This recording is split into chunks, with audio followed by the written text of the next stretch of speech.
Next level exams की videos देखने के लिए चैनल को सब्सक्राइब करें, वीडियोस के नोटिफिकेशन के लिए बेल आइकन को प्रेस करें। ब्लेता थोड़ा सा इनकम्प्लीट रह गया था तो उसे आज पूरा कंप्लीट कर लेते हैं अपन। मैंने ब्लेता की परिभाषा आप लोगों को पढ़ाई थी। क्या पढ़ाई थी कि 100 ग्राम विलायक को, विलायक कितना लिया था 100 ग्राम, 100 ग्राम विलायक को संतृप्त करने के लिए जितनी विलेय पदार्थ की आवश्यकता होती है उसे हम ब्लेता कहते हैं। 100 ग्राम विलायक को संतृप्त करने के लिए जितनी विलेय पदार्थ की आवश्यकता होती है उसे हम ब्लेता कहते हैं। तो ब्लेता में बताया था बेटा कि 100 ग्राम विलायक को संतृप्त करने के लिए जितनी विलेय पदार्थ की आवश्यकता होती है उसे हम बोलते हैं विलेयता।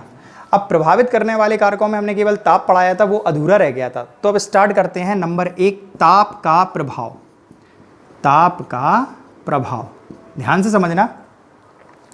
ताप के प्रभाव में दो प्रकार से होता है।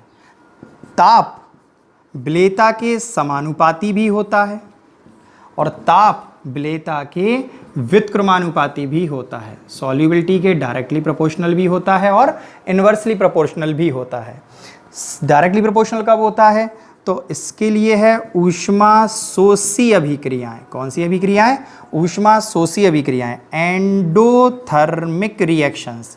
और विलेयता व्युत्क्रमानुपाती होता है। किसके लिए होता है? ऊष्मा क्षेपी अभिक्रियाओं के लिए, एक्सोथर्मिक रिएक्शन। मतलब अब हम आपको विद एक्सपेरिमेंट समझाते हैं।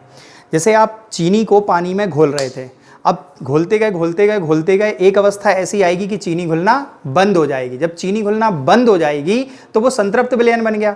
अब आप क्या करो, उस पानी को गर्म करो, और गर्म करोगे और चीनी घोलोगे तो उसमें घुल जाएगी। यानी चीनी घुलने के लिए क्या कर रही है? ताप को अवशोषित कर रही है। देखो, ताप को अवशोषित करा तो वो ऊष्मा शोषी अभिक्रिया हो गई, एंडोथर्मिक रिएक्शन हो गई, टेम्परेचर को एब्जॉर्ब कर रही, और टेम्परेचर को एब्जॉर्ब करके चीनी की मात्रा ज्यादा डिसॉल्व हो रही है, चीनी ज्यादा मात्रा में घुल रही है। इसका मतलब ये क्लियर हो गया बेटा कि ताप बढ़ाने पर विलेयता बढ़ती है, लेकिन कब? जब अभिक्रिया ऊष्मा शोषी हो।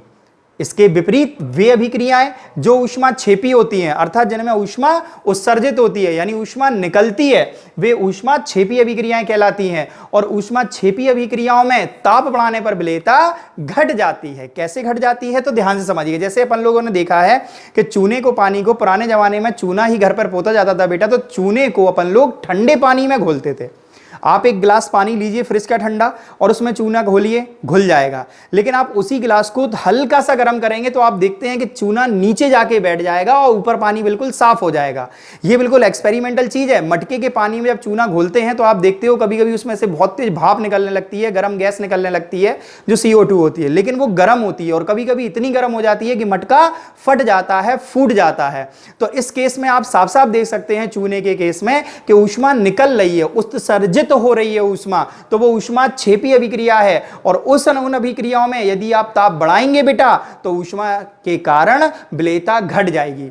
यानी ताप दो प्रकार से कार्य करता है विलेयता में, समानुपाती और व्युत्क्रमानुपाती। यानी ताप बढ़ाने पर विलेयता बढ़ती है जब अभिक्रिया ऊष्मा शोषी हो, और ताप बढ़ाने पर विलेयता घटती है बेटा जब अभिक्रिया ऊष्मा क्षेपी हो। तो शायद अब ताप का प्रभाव आपको अच्छे से समझ में आ गया होगा।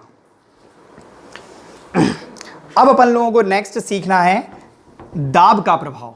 दूसरा पढ़ना है अपन को दाब का प्रभाव। तो दाब के प्रभाव में अपन को यह जानना है, दाब, प्रेशर।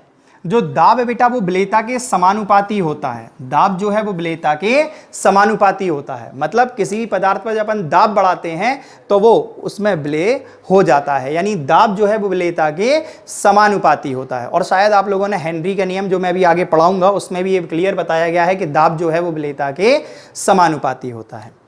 तीसरा प्रभाव, सम आयन प्रभाव, कॉमन आयन इफेक्ट। सम आयन प्रभाव ये 11th के टॉपिक से है, 11th में पढ़ाया गया था सम आयन प्रभाव, लेकिन मैं एक बार फिर बता देता हूं। सम आयन प्रभाव इंग्लिश में बोला जाता है बेटा कॉमन आयन इफेक्ट। ये क्या है कॉमन आयन इफेक्ट? सुनो जरा ध्यान से। जैसे हमने विलयन लिया सोडियम एसीटेट का, CH3COO Na। जब ये टूटेगा तो ये इस प्रकार टूटेगा, CH3CO नेगेटिव और Na पॉजिटिव। यदि आप इसमें अब एसीटिक अम्ल मिलाते हो CH3COOH, तो ये जब ब्रेक होगा तो मिलेगा CH3COON नेगेटिव और H पॉजिटिव, मतलब एसीटेट आयन बनेंगे। कौन से आयन बनेंगे? Acetate ion. अब ध्यान से समझने वाली बात ये है कि जो हमारा विलयन था वो सोडियम एसीटेट का था और उसमें कौन से आयन थे? एसीटेट आयन उपस्थित थे। अब आपने इसमें क्या मिलाया? Acetic acid. जब एसीटिक एसिड मिलाया तो इसने भी कौन से आयन देना चाहे? Acetate ion. अब एसीटेट आयन चूंकि पहले से आयन में है, विलयन में है, तो सेम आयन हो गए। इस आयन के कारण, एसीटेट आयन के कारण एसीटिक अम्ल का वियोजन नहीं होगा या बहुत ही कम होगा। इसे हम समायन प्रभाव कहते हैं। यानी जहां समायन प्रभाव लग गया बेटा, वहां आप क्या देख रहे हैं कि एसीटिक अम्ल की जो विलेयता है वो घट गई। तो समायन प्रभाव जहां भी कार्य करेगा वहां पर विलेय पदार्थ की विलेयता जो है वो घट जाएगी। आया समझ में कि नहीं आया? ठीक, धन्यवाद। नेक्स्ट लेवल एग्जाम्स की वीडियोस देखने के लिए चैनल को सब्सक्राइब करें, वीडियोस के नोटिफिकेशन के लिए बेल आइकन को प्रेस